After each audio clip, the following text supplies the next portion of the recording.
Los chinos tienen la costumbre de llamar demonios a los extranjeros. Y había ido justamente por tema de trabajo y al taxista le digo, tenemos que ir a esta empresa pero no sabemos la dirección. Y el taxista habla por teléfono y le dice a la persona que nos va a recibir, tengo aquí 2 demonios que quieren ir a tu empresa, entonces dame la dirección. Piensan de que la persona simplemente tuvo plata porque tuvo plata. Nunca piensan en lo que esa persona está haciendo. Cree que, es su obligación, él tiene plata. Hola, ¿cómo están? Yo soy Juan Manuel Núñez Dodero y esto es Out of Box. Hoy día tenemos un invitado súper especial, Joseph Cruz, quien ha escrito este libro. Este libro fue reconocido por el maestro Marco Aurelio de Negri, nada más y nada menos. Además, Joseph es una eminencia en la práctica del I Ching. También imparte clases sobre el arte de la guerra para el empresario, enfocado en el empresario, y también cultiva todo el conocimiento del Feng Shui.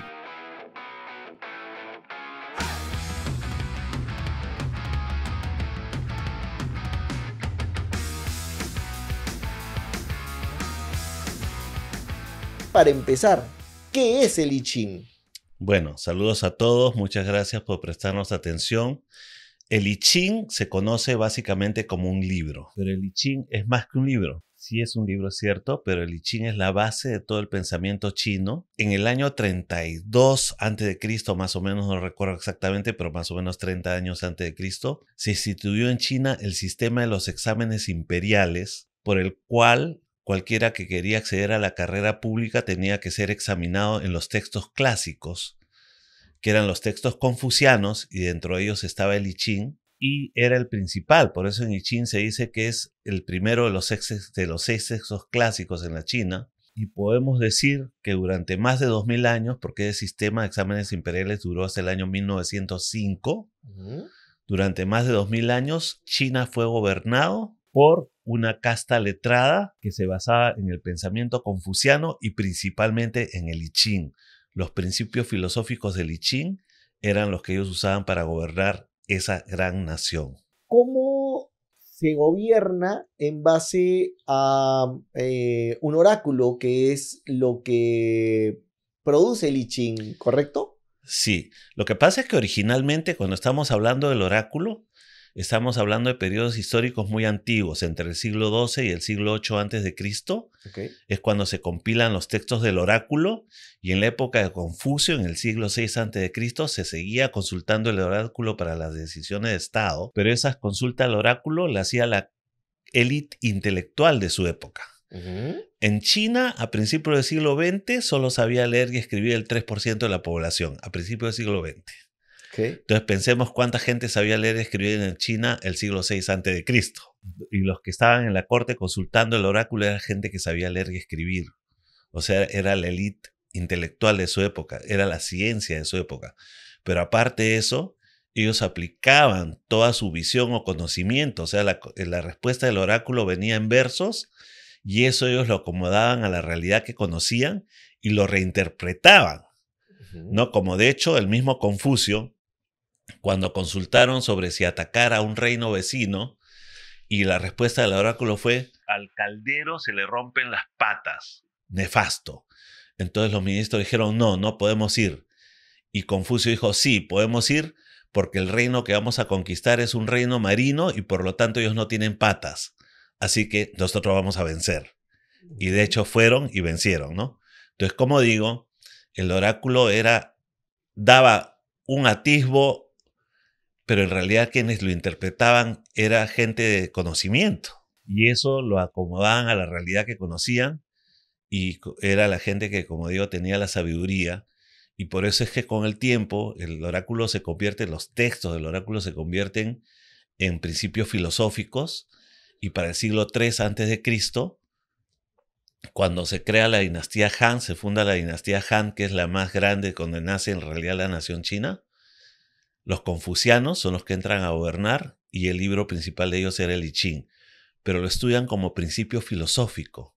Okay. Y esos principios filosóficos eran, ¿no? Por ejemplo, en la Sociedad Central de Beneficencia China del Perú, desde el año 2000 yo estuve impartiendo cursos de Feng Shui, y entre esos cursos yo estuve dictando I Ching escribiendo en la pizarra, en chino, los textos originales y explicando letra por letra qué significaba. Y llegó uno de los presidentes de la Beneficencia China, que era uno de los más cultos porque era doctor en física de China. Y él cuando vio, les dijo a los alumnos, señores, presten mucha atención a esto porque parece filosofía, pero si un presidente estudiara esto, sin necesidad de tener tantos asesores, gobernaría muy bien el país. Porque Caramba. la experiencia de China fue esa. Los confucianos gobernaron durante más de 2000 años el imperio chino, es un imperio tan inmenso, el más grande del mundo tal vez, siguiendo los principios del I Ching. Y las personas que están interesadas en aprender o a ser aconsejados por ti, que tienes esta especialidad, ¿qué es lo que normalmente te consultan? Nos vamos a enfocar hoy día en empresarios. Yo practico artes marciales desde los 15 años de edad. ¿A qué viene esto? Practiqué karate, practiqué aikido, practiqué kung fu, practiqué tai chi y muchos de mis amigos fueron japoneses y chinos. Más chinos que japoneses porque además yo tengo familiares chinos. ¿No? Y todos ellos tenían en común que todos eran hijos de empresarios o eran empresarios. Entonces toda mi vida me pasé con gente que paraba en el mundo del negocio, ¿no? Y por eso es que conozco mucho sobre todo el tema de los restaurantes, porque incluso un tiempo viví en un chifa para poder aprender a hablar uno de los dialectos chinos que me interesaba. Me fui a vivir un chifa donde había 4 generaciones que vivían bajo el mismo techo que hablaban ese dialecto, ¿no? Entonces muchas veces conozco el tema de la empresa o de cómo se hace empresa, cómo se hace negocio y algunos de mis clientes no solo vienen a consultar el oráculo, sino a veces vienen a preguntarme mi opinión sobre su negocio, ¿no? Sí. Por la experiencia que tengo, ¿no? Y cuando te preguntan que consultes el oráculo, ¿qué es lo que normalmente consultan? Ya. Primero, si es conveniente o no entrar en un negocio en sociedad con una persona. Ok. Luego, si el lugar donde quieren hacer el negocio es el lugar adecuado o no. ¿Ya? Y eso, digamos, el oráculo te da una pista, pero al final tú tienes que contrastarlo con la realidad, ¿no? Entonces la experiencia es la que te dice, ¿no? Recuerdo que una vez un señor chino quería que yo consulte Feng Shui, porque iba a comprar un departamento y le dije, no voy a ir, voy a hacer una consulta en el oráculo. Y le expliqué que ese lugar tenía energía muy recargada, energía como encerrada, como si fuera un horno y con aire caliente, ¿no? Y le dije, no conviene comprar allí. Y me dijo que era en Tarata. Oh, ya. Entonces ya entiendes cuando el oráculo decía que tenía energía cargada como si fuera aire caliente estancado, ¿no? Porque ahí fue la bomba. Pues, ¿no? Claro. ¿Y cómo le consultas al oráculo? ¿Qué es lo que haces? ¿Es una ceremonia? La consulta tiene de todas maneras un aspecto ritual, que es la parte, puede ser con monedas o puede ser con varillas, dependiendo. La forma antigua es con varillas, pero demora más, es muy ritual. La forma antigua yo generalmente la recomiendo para consultas de tomar una decisión trascendente. Por ejemplo, quiero migrar, quiero irme del país. O quiero fundar una sucursal de la empresa en otra ciudad. Porque de hecho, la respuesta del oráculo tradicional, del oráculo de varillas, son, ¿no? Por ejemplo, conveniente fundar feudos. Fundar feudos significa que hay que asegurar la frontera del país poniendo justamente un señor feudatario para que cuide esa zona, que sería como establecer una sucursal o mandar un supervisor a esa zona, ¿no? Y así, ¿no?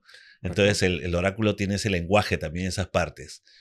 Y a veces cuando simplemente quieren saber cuánta plata van a ganar o no, se consulta con monedas en otra forma de oráculo que puede ser muy específica, que a veces es más conveniente para temas como juicios, temas legales o temas, digamos así, de economía. Incluso en esa forma de oráculo con monedas se puede preguntar cómo va a ir el dólar esta semana o cómo va a ir la bolsa de valores. Ah, caramba. Pero el que consulte el oráculo, como es mi caso, normalmente no puede hacer eso para beneficio propio. Okay. Cuando una persona como yo hace consultas para invertir uno en la bolsa, por ejemplo, siempre va a perder. Entonces uno lo hace cuando el cliente que viene, él trabaja en la bolsa y necesita consulta, ¿no? Y me contabas hace un rato que las consultas normalmente son sobre una verdad O sea, que no se puede preguntar en negativo, sino siempre en positivo. Ya. En el sentido de que los oráculos en general tienen un lenguaje positivo o negativo. Entonces, cuando tú preguntas en negativo y la respuesta es negativa, tú sabes que la lógica es como cuando estudiaste en álgebra. Negativo por negativo da positivo, ¿no? Menos 2 por menos 2 va más 4, ¿no? Sí. Ya, entonces en latín, non nunquam licit, o sea, no nunca es lícito, significa siempre es lícito. Entonces, el lenguaje de los oráculos es un lenguaje lógico de positivo o negativo. Entonces, si tú preguntas en negativo, tal vez no entiendas la respuesta no puede ser clara. Por eso es que la pregunta siempre tiene que ser en positivo. De esa manera, la respuesta va a ser totalmente transparente porque vas a ver si es positivo o negativo, ¿no? Por ejemplo, cuando una mujer pregunta, porque a veces hay señoras que preguntan, maestro, ¿y me voy a divorciar? Yo le digo, vamos a preguntar cómo va tu matrimonio. Ok. O sea, en general. Y ahí a veces sale que efectivamente, me recuerdo que una vez una persona preguntó y la respuesta del oráculo era, si te vas a divorciar, hazlo inmediatamente. No, no esperes. No. Entonces, como digo, ¿no? Pero la pregunta siempre se plantea en sentido positivo. Mira, esto es súper interesante porque los empresarios tienen demasiadas dudas todo el tiempo. Es un camino bien complicado el ser empresario y normalmente los empleados, colaboradores, proveedores, clientes no saben todo lo que está pasando el empresario para poder mantener a flote esta empresa. Claro, porque como te digo, ¿no? Yo desde que tengo 15 años de edad comencé las artes marciales y siempre frecuenté, o sea, casi todos mis compañeros de práctica o eran hijos de empresarios y luego ellos mismos eran empresarios, ¿no? Ajá. Y siempre, tanto en la consulta del oráculo como por amistad, he estado siempre rodeado de gente que hacía empresa y siempre he visto el problema de que muchas veces el personal no comprende el riesgo que toma el empresario, el esfuerzo que toma el empresario, que el empresario muchas veces para cumplir con su planilla sacrifica a su familia, sacrifica gastos de la Correcto. familia y corre riesgos. Correcto. A veces toma créditos en el banco, se queda endeudado para pagar, ¿no? Uh-huh. Y muchas veces nuestra gente cree que, es obligación, él tiene plata. Y piensan de que la persona simplemente tuvo plata porque tuvo plata. Ajá. Nunca piensan digamos, en lo que esa persona está haciendo. Y incluso, ¿no? Por ejemplo, ¿no? Voy a comentar algo un poco feo, ¿no? Ya. Los chinos, sobre todo los cantoneses, tienen la costumbre de llamar demonios a los extranjeros. Ok. Entonces estaba en la China y había ido justamente por tema de trabajo en Cantón, que es donde tienen esa costumbre. Y al taxista le digo, tenemos que ir a esta empresa, pero no sabemos la dirección. Llame por nuestro teléfono y pregunte, porque nosotros no conocemos. Y el taxista habla por teléfono y le dice a la persona que nos va a recibir, tengo aquí 2 demonios que quieren ir a tu empresa, entonces dame la dirección. Yo no le dije nada, ¿no? Y encima en chino existen los clasificadores, que los clasificadores indican la categoría de lo que tú estás contando. Entonces es como que él hubiera dicho, tengo aquí 2 bestias demonios o 2 animales demonios, ¿no? Peor todavía, ¿no? Y entonces cuando llegamos, yo le dije al chofer, ¿no? Estos demonios, venimos aquí para comprar, vamos a comprar maquinarias para que las fábricas de aquí tengan negocio y tu gente tenga trabajo. Claro, por supuesto. Porque es toda una cadena. Sí. No es soy el dueño y todo está resuelto.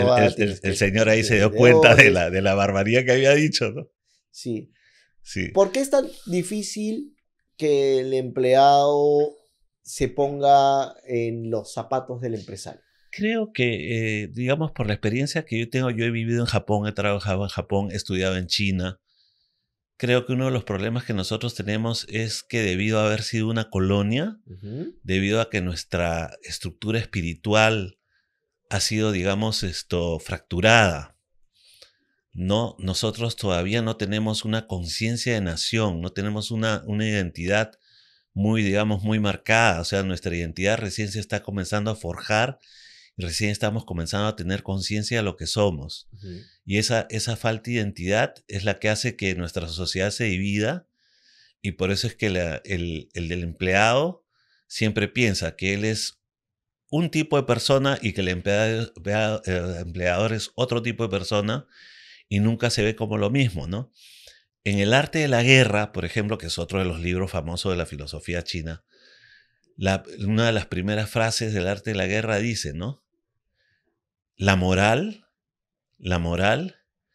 es la que hace que el rey y el súbdito vayan juntos a la guerra y no tengan miedo a la muerte. O sea, la moral es la doctrina, el pensamiento, el saber que se está peleando por una causa común. Entonces nuestra gente no entiende que es una causa común. Y eso es lo que debería hacer el empresario. Comunicar apropiadamente. Hay que cultivar. Lo que pasa es que es una Sí. cosa que tenemos que cultivar. O sea, nosotros recién en estos últimos años estamos aprendiendo lo que son las habilidades blandas, ¿no? Correcto. Y eso es una cosa que se tiene que cultivar en todos los niveles. No, que la gente tiene que entender de que, digamos, si a la empresa le va bien, a él le va bien. Sí. Y no sabotear a la empresa. Entonces muchos dicen, no pasa nada, la empresa tiene plata, así que le robo. Me va a robar piezas, me va a robar material, no voy a trabajar 8 horas, voy a trabajar 6 y me voy a hacer el loco. Y no son conscientes que la empresa está haciendo que su vida tenga un bienestar. ¿Correcto? Así es, ¿no? Y que si la empresa mejora, ellos también pueden mejorar, ¿no? Pero como digo, entre otras cosas, se debe a que nuestra moral ha sido fracturada. O sea, nosotros tenemos muchas heridas de la colonia que como pueblo no hemos sanado. Sí. Necesitamos sanar eso. Y sanar eso va a ser todo un proceso en el cual tenemos que tener una reeducación, ser educados en los valores y ser educados en el trabajo. Te cuento, cuando yo estaba en Japón, por ejemplo, cuando en Japón tú estás en una empresa y te cruzas con otro empleado, te saluda diciendo, no te dice buenos días, te dice Otsukare-san. ¿Y eso significa? Su honorable cansancio.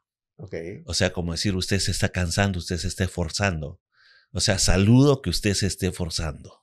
Okay. Y el dueño o el gerente cuando te ve te dice Gokuro-san, que es el saludo tipo samurái, pero significa lo mismo. O sea, el superior al inferior le dice lo mismo también. Gokuro-san es como decir su esfuerzo pesado, su esfuerzo amargo. Correcto. Como decir alabo su esfuerzo amargo. Sí. Eso lo dice el empleador al empleado cuando lo saluda. Claro, la cultura japonesa tiene entonces, reconocimiento sí, hacia... Y yo comprendí en ese momento cuando estuve allá, recién comprendí por qué Japón tenía ese lugar en el mundo. O sea, porque ellos trabajan así, trabajan así. Y cuando un empleado japonés le tiene cólera al jefe, trabaja más. Okay. Porque dice, no le voy a dar el gusto de que me vote, así que voy a trabajar más, voy a demostrar que soy bueno y me voy a quedar. Sí. Entonces es otro tipo de mentalidad. Es otro tipo de mentalidad. Tuve la experiencia personal trabajando para una empresa de Corea del Sur en la que el presidente de esa corporación una vez me molestaba mucho y me dijo, yo te molesto porque tengo grandes expectativas en ti. Si no tuvieras esas grandes expectativas, no te molestaría, no te hablaría. Y culturalmente creo que nos falta entender eso. ¿Crees lo mismo? Creo que es eso, o sea, muchas cosas. Y aparte de eso, el tema de que todavía nuestra identidad como nación está en formación. No tenemos una identidad. ¿Qué es lo que debería de hacer un empresario ya desde el punto de vista del arte de la guerra para poder combatir internamente con este tipo de problemas? Ya, el primer paso del arte de la guerra es la moral. O sea, tiene que fijar objetivos y esos objetivos tienen que ser comprendidos por los trabajadores como que son objetivos de ellos mismos. Ok. Ese es el primer paso. Es una unidad. Sí, es el primer paso, sí. Porque el arte de la guerra te dice, primero, la moral, el Tao, pero el Tao en este caso se entiende como la justa razón o la moral. Primero, la moral. Segundo, el cielo. El cielo se refiere al tiempo, porque en el cielo se ve el día, la noche, las 4 estaciones, el momento que se hacen las cosas. Tercero, la tierra, o sea, es el terreno escarpado, el terreno llano, o sea, tú escoges ponerte en el lugar más alto para ir a la batalla. Cuarto, los generales, o sea, los líderes tienen que tener ciertas condiciones. Correcto. Y la primera condición que se pone en el arte de la guerra para los líderes, no, para los generales, no es valentía, es sabiduría. Ok. La primera es sabiduría, la valentía va, creo, en tercer lugar. Antes de la valentía va la benevolencia. Para un general, estamos hablando de la guerra, Sí, claro. Porque dice, debe cuidar sí, claro, a su entonces equipo. dice sabiduría, benevolencia, valentía, rigor, confianza, ¿Y cómo ¿no? definirías tú la sabiduría del líder? Eso es muy difícil, pero básicamente yo creo que está en saber identificar las situaciones. Creo que saber identificar las situaciones, porque digamos, se presentan siempre diferentes situaciones y en cada contexto hay cosas que podrían ser buenas en cierto contexto, pero en otro contexto no. Correcto. Entonces siempre hay que identificar primero el contexto para comprender qué es lo que tenemos que hacer en ese contexto. Como buenos latinos, nosotros recurrimos a fuentes de información o de consulta cuando las cosas van mal. ¿Y cómo consideras tú que el estrés es una oportunidad para poder plantear mejoras a la organización, al equipo? Creo que más que el estrés se habló más de la crisis, ¿no? Habló de la crisis más que del estrés, porque el Ok. estrés... Es una consecuencia de la Claro, crisis que puede ser claro, porque el emocional, que puede estrés, ser... en realidad, el estrés no nos deja pensar. Sí, exacto. Entonces, lo que tenemos que hacer es liberarnos del estrés. O sea, justamente una situación de crisis nos genera estrés, pero ese estrés, en lugar de ayudarnos a liberarnos de la crisis, nos hace enterrarnos más. Ajá. Entonces, creo que más bien, ante una crisis, tenemos oportunidades de cambiar, tenemos la obligación de cambiar, porque si ante una crisis no cambiamos, desaparecemos. Correcto. Pero uno de los primeros pasos es liberarnos del estrés. Entonces, todo empresario tiene que tener algún método, una práctica, un consejero, un médico, psicólogo, lo que sea, que le ayude a liberarse del estrés, porque el estrés no le va a permitir tomar ninguna decisión clara cuando tenga un proceso difícil. Y particularmente tú, Joseph, ¿qué haces para liberar el estrés? Yo practico Tai Chi. Ah, ok. Practico Tai Chi y soy practicante budista, Mahayana, también. Pero ya ese es un tema, digamos, ya yo no recomiendo a la persona que sea budista, el budismo no hace proselitismo. Ya. Son encuentros personales, ¿no? Pero sí el tai chi sí es una disciplina, el tai chi, la meditación pura, que la meditación la puede hacer cualquier persona, incluso te comento. Tengo un amigo que trabajó, que falleció hace poco, que trabajó como 50 años con las comunidades de la Amazonía Ya. y me contaba que todas las comunidades de la Amazonía tienen prácticas espirituales. O sea, no solo la ayahuasca, sino que hay algunas comunidades en el interior de la selva Sí. que sin tomar ni ayahuasca, ni toé, ni ¿cómo se llaman las otras? Brebajes Sin místicos. tomar ningún activador neuronal, Sí. simplemente hacen contemplación, practican la contemplación. Wow. Entonces, esa sabiduría de nuestros pueblos nosotros la tenemos que rescatar. ¿Cuántas similitudes tú has encontrado en tu vida profesional de explorador y de ser eminencia en las artes chinas con nuestra idiosincrasia, nuestro mundo andino?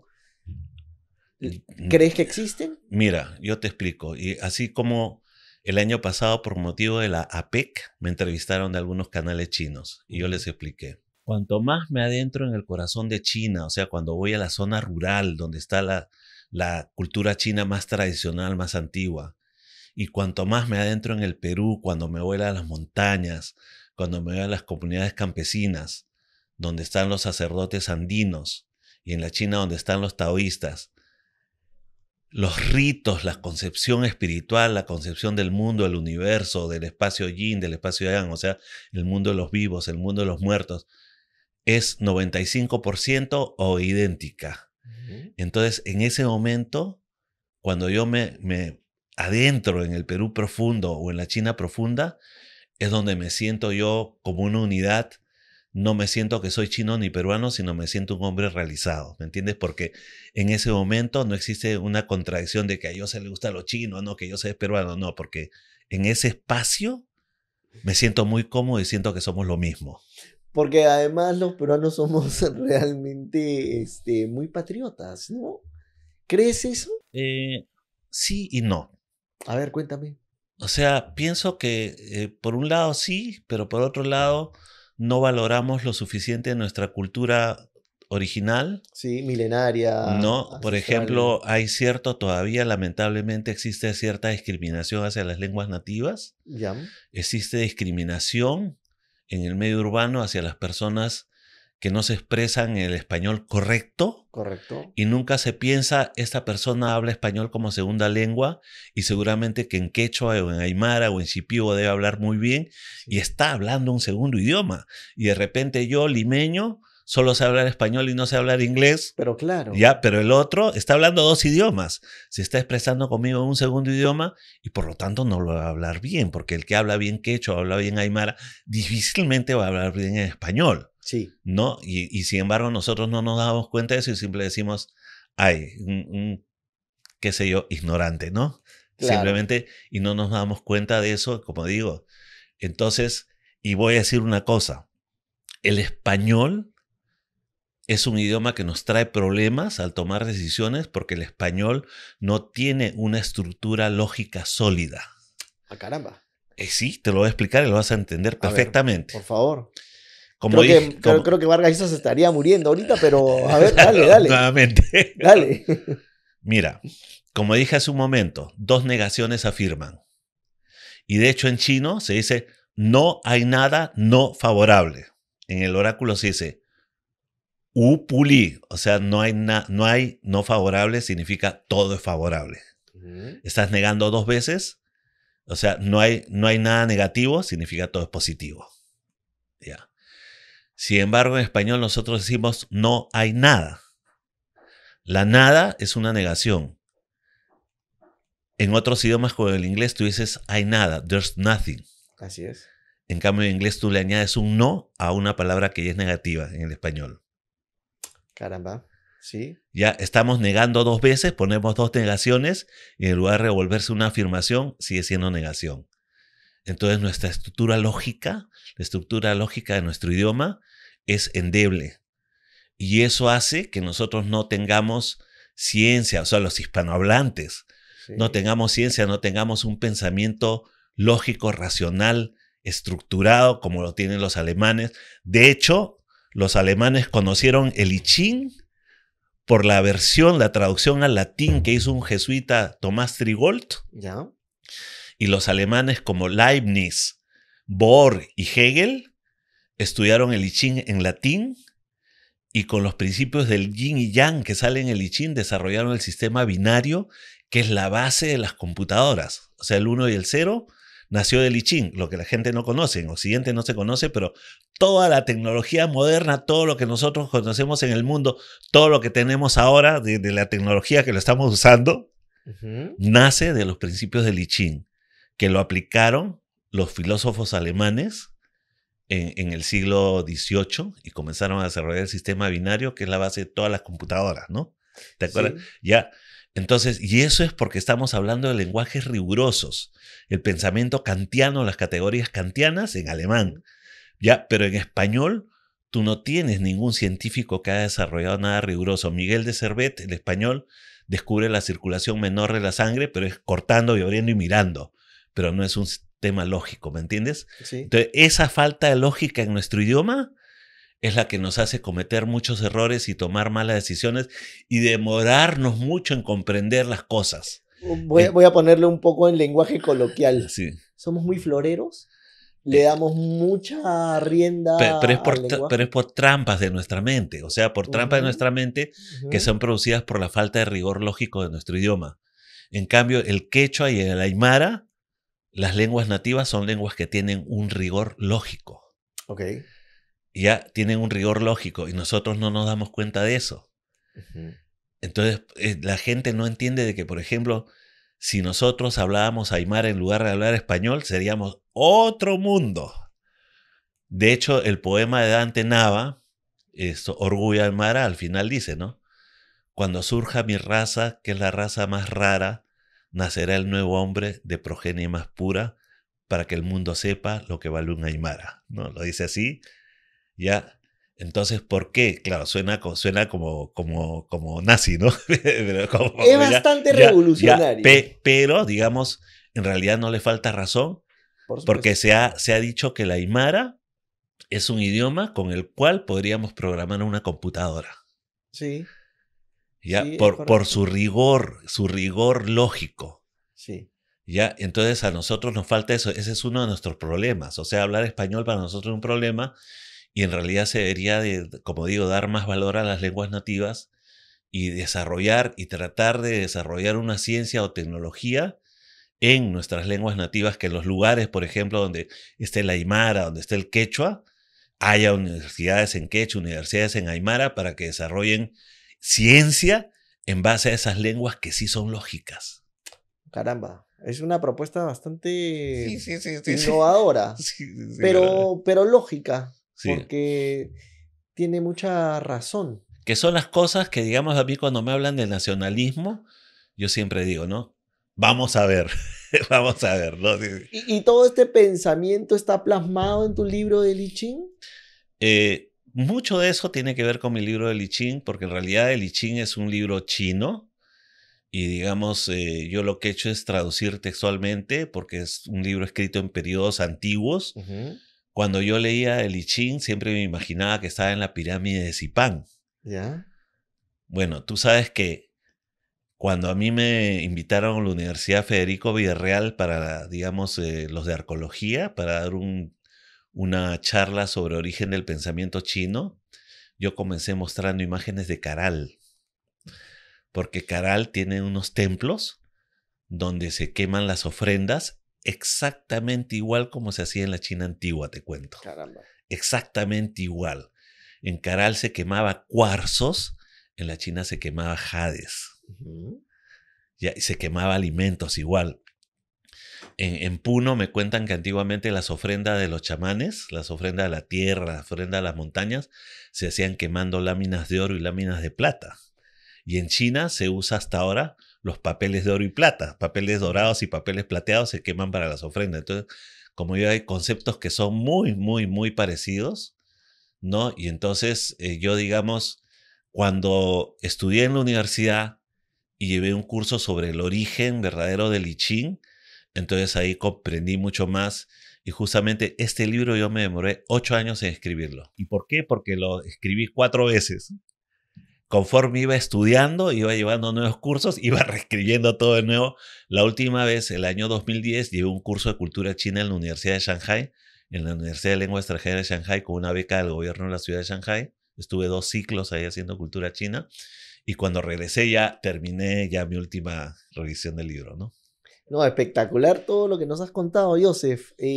Bueno, ha sido una entrevista extremadamente interesante. Yo creo que tenemos que volvernos a juntar.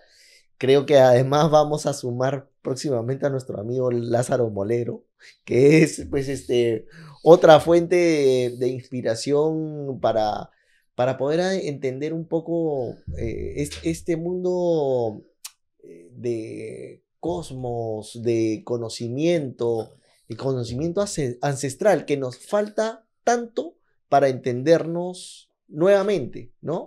Claro, y Lázaro es quechohablante. Lo sé, Sí, sí, sí, así que lo sí, sé. tengo mucha tela para cortar ahí. En esta coyuntura complicada que vive el país, no dejamos que nuestro invitado se vaya sin plantear algunos pensamientos, soluciones o recomendaciones para poder elegir bien a nuestros gobernantes o para que nuestros gobernantes puedan tratar de mejorar, porque somos un gran país. ¿Qué le pedirías a nuestros próximos gobernantes? Bueno, tenemos un tema en el macro, o sea, tenemos un tema en lo que es la gran administración pública, ¿no? Un tema muy importante, una gran deficiencia que tenemos, que es la falta de continuidad. Muchos de los proyectos importantes que son necesarios para nuestro país no se hacen porque no existe una política de continuidad. Correcto. Nosotros tenemos Cusco, la capital del Tahuantinsuyo, un gran imperio, reconocido como una de las grandes civilizaciones de la humanidad, donde se ha creado cultura, donde ha habido un sistema administrativo muy complejo, ¿no? Que ha sido el tercer horizonte, digamos, del Perú, el tercer horizonte cultural, que es la época del Tahuantinsuyo, que abarcaba Ecuador, parte de Colombia, Chile, Bolivia, Perú, parte de Argentina, ¿no? Ya, entonces, como digo, venimos de una gran nación y, por ejemplo, Chile, en la época de la colonia, era la Capitanía General de Chile. Sin embargo, Santiago de Chile tiene un metro y lo tiene desde hace muchísimos años. Sí. Lima, siendo la capital del virreinato, no tiene un metro. Y digamos, se hizo un tren eléctrico como un caballito de batalla electoral, pero no se hizo un plan integral, o sea, no es la forma como se hace un tren. Y no se hizo un plan integral porque no tenemos una política de continuidad. Como no existe, no tenemos. Como no existe una política de continuidad, nuestros presidentes no pueden elaborar los programas a largo plazo que son necesarios para que verdaderamente mejore nuestra infraestructura en la manera que necesitamos. Entonces no podemos solucionar los grandes problemas. O sea, hoy día quiero enfocarme solo en ese tema, ¿no? Me gusta mucho. Un tema muy amplio. Digo, ¿qué le quiere decir a los dirigentes? Muchísimas cosas, pero me parece que ese es uno de los puntos más importantes. Porque sin infraestructura no hay posibilidades de crecimiento. Ya. Y te cuento, ¿no? Yéndome a otra latitud. Por ejemplo, estuve en la China, fui a visitar a mi suegra, viajé durante 9 horas, montaña tras montaña, todo en el medio rural donde no veía ninguna ciudad, veía solamente algún centro poblado aislado para llegar al pueblo donde vivía mi suegra, y un pueblo de 3 calles, como digo yo, y ese pueblo de 3 calles tenía hospital, no tenía una posta médica, un hospital. Correcto. No tenemos estructura en salud tampoco, porque nuestros gobiernos no desarrollan proyectos para hacer hospitales justamente por el tema de la continuidad. Cuando entra un ministro de salud y tú le dices, quieren venir empresas chinas a invertir en la construcción de hospitales, te dicen, no, hospital no, porque para inaugurar un hospital demora más de 5 años. O sea, quiere decir que ellos saben que van a comenzar y que el que sigue tal vez no lo termine, o que otro va a ser el que lo inaugure, el nombre de él no va a salir en la placa. Es necesario un plan nacional de construcción, en que haya una desarrollo de infraestructura. Claro, pero tiene que haber leyes que obliguen a que los presidentes regionales, los alcaldes, que todas las autoridades que entran continúen con los proyectos que hicieron los otros, porque mientras no existan esas leyes, no se van a atrever nunca nuestros dirigentes a hacer planes integrales, planes de largo plazo que son necesarios. Así es. Planes de desarrollo para esta gran nación que se llama Perú. Ya saben, tomen nota, apunten, ahí nos vemos, Out of Box. Sí, claro, va a ser muy divertido. Bueno, cuéntame una cosa. Yo siempre cierro el programa preguntando cuál es la canción favorita de mi entrevistado. Joseph, ¿cuál es tu canción favorita o tu música favorita? Bueno, yo soy sicuri. Soy criollo también, soy limeño y soy serrano. Ajá. Tengo las dos tradiciones y soy chino. Entonces, me dices, por ejemplo, mi canción favorita, creo que es... Podría decir que mi canción favorita es una que compuse en idioma chino, pero en ritmo de huayno, en satiri. Ajá. La compuse en chino para que cante mi señora, que es china. Caramba. ¿No? Que es una canción que es en un ritmo de una danza de Puno, de la zona lago del norte de Huancanganés, la zona de Conima. Una danza que se llama El Sembrador. Y la letra dice, traducido al castellano, ¿no? Conima es cuna de música y danzas, Mo es tierra de eterna primavera. Ya se acerca la gran fiesta del 29 del 9º mes, mi niña, donde se celebra que los campesinos que trabajan la tierra echarán la semilla. Hazte decenas de trenzas y átalas con cintas multicolores para que despliegues tu belleza que conmueve a amarte. ¡Qué bonito! Sí, eso lo compuse para la voz de mi señora. Ahí nos vas a pasar la ruta para que la podamos descargar de alguna de las plataformas. Estoy seguro que la tienes. Sí. ¿Cómo te ubicamos? Simplemente, más fácil, en Facebook yo tengo una página que se llama Cultura del Té. ¿Ya? Es lo más fácil. Cultura del Té está en castellano, así que ahí me encuentran. Cultura del Té, y ahí me van a ver hablando sobre el té, que el té en China es símbolo de amistad Y todo el que quiera hacer negocio con China, nos están escuchando los empresarios, Sí. y estoy seguro que muchos de ellos hacen ya negocios con China o quieren hacer negocios con China, y deben saber de que cada vez que tú te sientas con un chino a hablar de negocios, siempre vas a tomar té. Ya.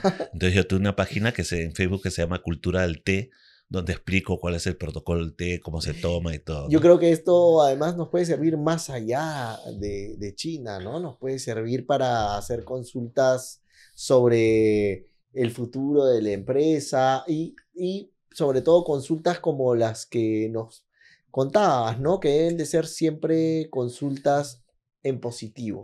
Claro. Además, como digo, ¿no? No solamente tenemos el tema de oráculo, tenemos el tema de orientación en sí mismo, Ujú. y también Y me decías que vas a hacer pronto un seminario sobre el arte de la guerra. sobre el arte de la guerra, sí. Qué El bien. arte de yo he dado Para charlas empresarios. del arte de la guerra para empresarios, Ajá.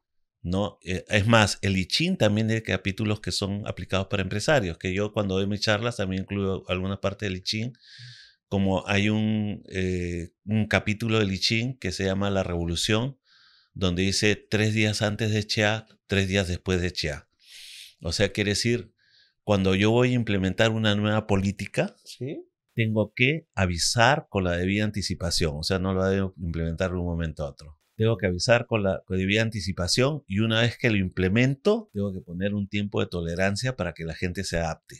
Claro. Por eso dice 3 días antes de Chia, 3 días después de Chia. Ah, caramba. O sea, 3 días antes del inicio, 3 días después del inicio. Correcto. O sea, una nueva política se debe de implementar de esa forma. ¿Dónde encontramos el libro? Me buscan por internet, porque ahora no está en libre. Estuvo en el Crisol, pero ahora no está. Entonces yo en mi local lo tengo. Perfecto, perfecto. Bueno, nada, esto ha sido una tremenda entrevista con Joseph Cruz. Ya saben, si quieren explorar un poco el mundo del I Ching, si quieren tener algunas experiencias y conocimientos sobre el arte de la guerra, sobre Feng Shui y también sobre astrología china, no olviden en buscarlo en las redes, en su red, que, perdóname, es Cultura del té. Cultura del Té. Bueno, esto ha sido Out of Box. No se olviden de suscribirse al programa y de todas maneras les prometo tener otro capítulo con Joseph. Sí, nos vemos. Chao.